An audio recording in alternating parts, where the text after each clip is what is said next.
Only $300? My dad scoffed, opening my gift. Lena covers mom's $4,700 a month.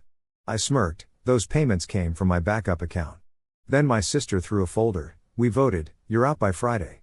That night I revoked every access, froze the rent split, and left them an envelope marked confidential. So, there I was, watching my dad peel back the wrapping paper on a gift I'd saved up for, barely even glancing at the card that came with it. He acted like he was personally offended. I mean, it was only $300, but still, it meant a lot to me. Meanwhile, Lena, my sister, is covering everything for our mom with a $4,700 monthly minimum. My dad looked at me like, what is this? A snack? I gripped the table, trying not to explode. I had saved for this gift, and it wasn't even from my main bank account, just some backup savings I rarely touched. I tried to tell him that those auto payments came from that account, but I guess he either didn't hear me or just didn't care. He just kept raising his voice like he's some comedian trying to work the crowd, ranting about how $300 isn't how you thank someone for raising you. Mom just stirred her tea, acting all calm like she always does when everything's falling apart around her. Then Lena, totally composed as usual, got up and tossed a folder onto the table like it was some kind of boardroom decision. She said, we voted, you need to move out, with this smug look on her face. I glanced around the room, hoping for some backup, but nope, everyone just carried on like it was no big deal. Even my brother Tim chuckled, and my cousin just kept eating. That night, I decided enough was enough. I pulled the plug on everything, froze auto payments, canceled utilities, split the rent, and left a confidential envelope on the kitchen table with a note that said, you built a lie on my silence. Now you can pay the bill. By morning, they were all in chaos, but I didn't respond to any messages. Mom tried to play it off, calling me with her syrupy voice, sweetheart, we didn't mean it like that, you know how your dad is. Yeah, okay, whatever. Lena called crying, saying they were just joking and that I always overreact. She even claimed it wasn't really my place, which was a total lie. That apartment was under my name. I paid for everything, rent, utilities, Wi-Fi, you name it, even Lena's share since she lost her job last year. It wasn't exactly a job loss as much as her getting fired for yelling at her manager. Every month she promised to pay me back but never did. Meanwhile, her social media was full of brunch selfies and expensive clothes. When I checked, she owed me $11,200, not even counting the Amazon packages she rerouted to me. Things like a Dyson Airwrap and a weighted blanket for emotional recovery, seriously? Lena even texted me that day asking for $800 for therapy, claiming mom said I wouldn't mind. By then, I'd already locked the accounts. That's when the real drama kicked off. Lena started her smear campaign, posting on Facebook about betrayal, and my dad sent a cropped screenshot of a message I'd sent saying, not my problem, making me look like the bad guy. The family chat went wild, and suddenly everyone was judging me. No one even asked for my side of the story. So, I did some digging and found an old hard drive from Lena's freelancing days. She had saved everything, and I mean everything, proof of all her shady dealings. She had a PDF where she documented every time she took money like it was her personal journal of scamming siblings. She even had recordings, faking lines and cutting voicemails to make me look bad. It was wild. I remembered being 19 when I first bailed them out because the fridge broke, and they couldn't afford a new one. Fast forward, and here we are, with them pulling this stunt. It was just too much to deal with. So, I wired $800 that day and canceled my semester's textbooks to make it happen. He texted back with a simple appreciated and threw in a "you're finally stepping up for good measure. No, thanks, no mention of paying me back. The next thing I see on Facebook? They've got brand new patio furniture, all set for barbecue season. Meanwhile, I'm eating dry pasta without sauce in my dorm room, wondering if I'm the crazy one here. Fast forward to Thursday, I call up the landlord and he's all confused when I mention the lease. Turns out my sister told him I was moving to Seattle and she'd be taking over the payments. News to me. She didn't even bother telling me she was trying to take the apartment, just came in with some made-up story and assumed I'd just let it slide. I sent the landlord all the receipts, utility bills, texts, and even a voice memo where my mom literally says I always cover the rent because Lena can't manage. The lease reassignment got cancelled, but my family didn't quit.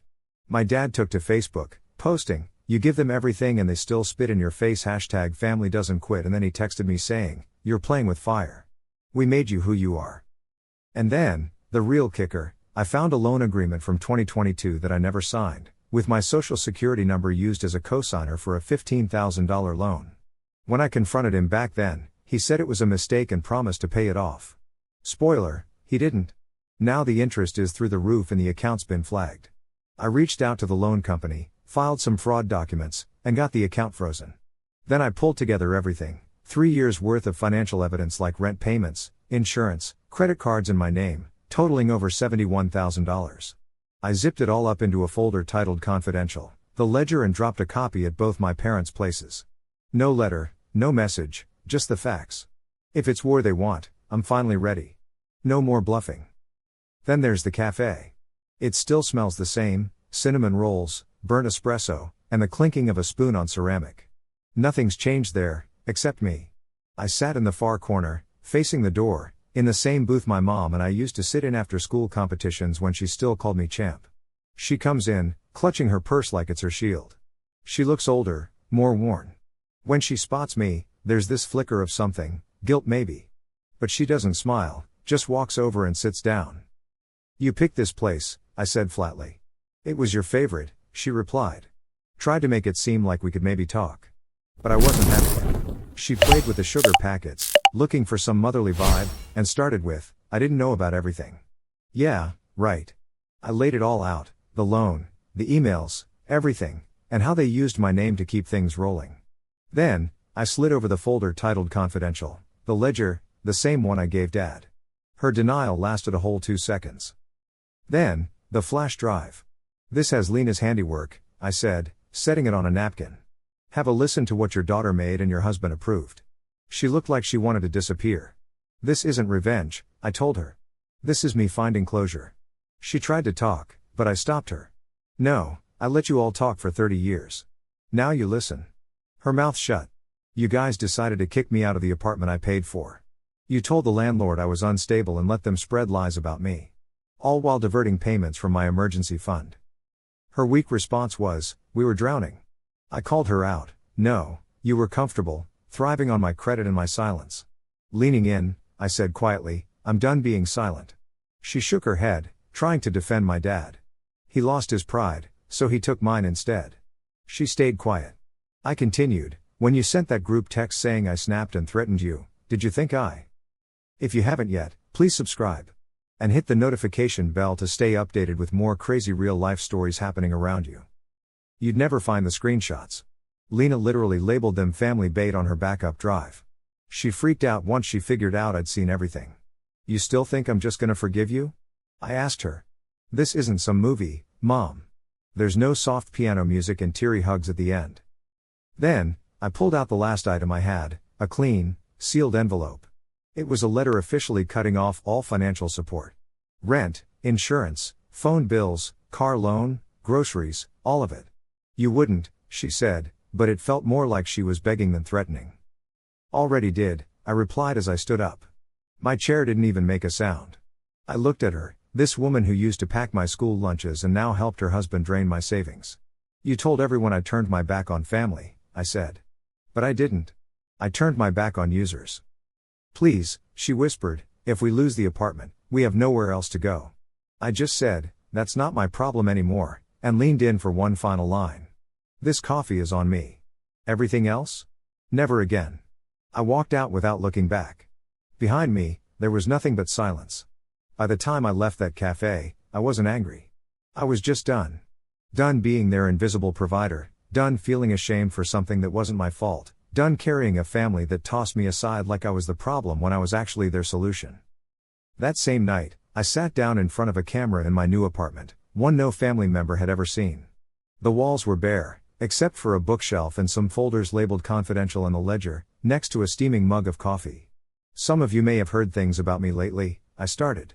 "That I abandoned my family, turned my back on them, that I just snapped." I paused. "This isn't a story about betrayal. This is a spreadsheet." Then, I laid it all out for them, page by page. Every rent payment, every fake emergency, every dollar rerouted through lies and guilt. I even shared audio clips, names blurred, but voices recognizable. My sister's fake messages, my dad's voice bragging, he doesn't even read the statements. That's the beauty. And my favorite part, the closing: "If you're watching this and think I'm trying to shame them, I'm not. I'm doing it to free myself and maybe someone else who's been made to feel like just a wallet in a family photo." I posted the video at 9 p.m. By midnight, it had 48,000 views. By morning, over 600,000. That's when everything blew up. My inbox was flooded, strangers, survivors, cousins I hadn't talked to in years. People shared things like, "You just described my childhood, and you gave me the courage to cut off my mom. I thought I was crazy. Thank you for making me feel sane."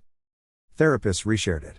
Then I got a call from a podcast host with a big audience focused on mental health and family trauma. A journalist reached out.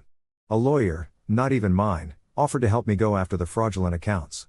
Even Jake, my sister's ex, messaged saying, "What you did? It lit a match. And guess what? She's burning everything trying to put it out." I didn't respond to any messages from my family. Not to my dad's voicemail saying, "You think you look strong, but this is pathetic." Not to Lena's text, "Please take it down. I'm losing everything." Not even to my mom's email, "You proved your point. Can we stop this now?" Because it wasn't about proving a point anymore. It was about reality. One they couldn't lie their way out of anymore. A week later, I launched something new. A simple, clean website, a digital refuge for people feeling used by those closest to them. It wasn't a non-profit, not yet. But I listed all the tools I wished I'd had: steps to free shared accounts, sample letters to landlords, and a PDF guide called How to Exit a Family with Receipts. At the bottom, a donation link, not for me, but for a foundation helping adults recover from financial abuse by family. The site blew up. Within 72 hours, we raised over $14,000. Someone even designed merch, t-shirts saying "Blood does not equal debt," mugs labeled "Confidential," hoodies stating "I'm not your ATM." Then came the most satisfying part. A high school friend sent me a link to my dad's Facebook. He posted a video, grainy and filmed from his car, trying to tell his side. He said I was always difficult, tried to portray me as unstable, claimed I doctored the video, and said Lena was going through something. It had 4 likes, all bots. The top comment nailed it: "You taught him everything he knows, especially how to walk away." A few days later, I drove back to the house. Not to go in, just to stand across the street. It was dusk, no lights on, no music, no laughter, no fake family dinners. The garden looked overgrown, trash bins were overflowing. The place seemed like it was trying to forget itself. I dropped one last envelope in their mailbox. Inside was a photocopy of the final withdrawal form, signed and notarized, with one sentence scribbled in red ink. So, I decided to stop paying to keep quiet and started embracing the chaos instead. That weekend, I packed up and bailed out of town, new city, new keys, and a brand new phone number with an area code that no one back home would ever recognize. Before turning off the lights in my new digs, I gave one last glance at a framed print above my desk. Someone who'd seen a video of mine and said it helped save their life had gifted it to me. The print read, "Not a villain, not a victim, just finally unavailable." I couldn't help but grin because, for the first time in forever, I felt genuinely free. I owed them zilch, not even a farewell. I started with my contacts list. Scrolling through, tap, delete, mother, father, Lena, Tim, Claire, Uncle Jim, even that cousin I could tolerate for like 5 minutes back in 2009. Gone. Then, I tackled my social media accounts. I opened Facebook, not to post or browse, but to cleanse, unfriend, unfollow, block. Left every group chat, bailed on the family WhatsApp for mom's birthday plans, and declined dad's therapy Zoom invites. I didn't just pack up my stuff, I locked the door on my way out. Next up were the apps. I logged into my mobile banking. There were 6 automated payments still under my name: mom's health insurance, dad's gym, Lena's cloud storage, Tim's Spotify family plan, and a funny $8 charge tagged as a utility help fund. That one made me chuckle, it was a leftover from 3 years ago. I canceled every single one. Then I checked a section titled Connected Users and removed all 5 on the list. The system asked if I was sure I wanted to cut them off. Staring at the screen, I was like, yep, pretty sure. That night, I went home determined to cleanse everything. Not your typical tidying up with a Swiffer, but a deep, ritualistic cleanse. I rifled through 3 boxes labeled family stuff. Kept some, but most went into the question mark or gone pile. The graduation card with "We're proud of you" but line, Lena's cracked snow globe from her apology phase, the family cabin trip photo, "Oh, when dad got drunk and called me useless, good times," and the #1 son mug from the year they forgot my birthday, all trashed. Even the handmade ornament mom gave me back in 8th grade. Because let's face it, you can't half detox. You're either all in, or you're still getting sucked dry. I splurged on new stuff: crisp white sheets with zero memories, fresh dishes, soft towels, and a new aroma for the diffuser: citrus and rosemary, no hint of cinnamon, enough reminders of mom's kitchen, thank you very much. I rearranged the furniture, flipped the desk around, and moved my bed by the window. Changed the locks, of course. Then I sat alone at the kitchen table with my coffee, just me and my buzzing phone. It was my birthday, and the only buzz was a PayPal alert for a $15 refund from a cancelled family subscription. Nada from the fam. And for the first time ever, I felt truly free. No fake cheerful birthday calls, no guilty texts from mom, no passive-aggressive Facebook posts from Lena about how some people forget who raised them. It was just me, my tidy apartment, a stocked fridge, and a cake I bought myself, pistachio, no frosting, just how I like it. I poured a glass of wine, lit a single candle, and sat on the floor. To me, I toasted softly, thanking myself for surviving the chaos. I took a bite of the cake and smiled.